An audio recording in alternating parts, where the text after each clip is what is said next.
2వ అధ్యాయం. ఆకాశమును భూమియు వాటిలోనున్న సమస్త సమూహమును సంపూర్తి చేయబడెను.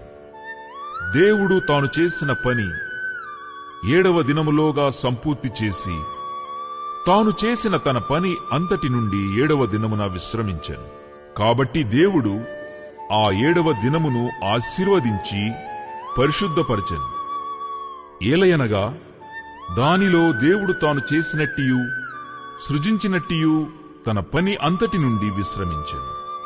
దేవుడైన యెహోవా భూమిని ఆకాశమును చేసిన దినమందు భూమి ఆకాశములు సృజించబడినప్పుడు వాటి వాటి ఉత్పత్తి క్రమము ఇదే.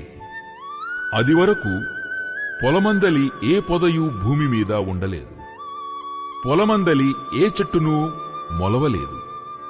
ఏలయనగా దేవుడైన యెహోవా భూమి మీద వాన కురిపించలేదు, నేలను సేద్యపరచుటకు నరుడు లేడు.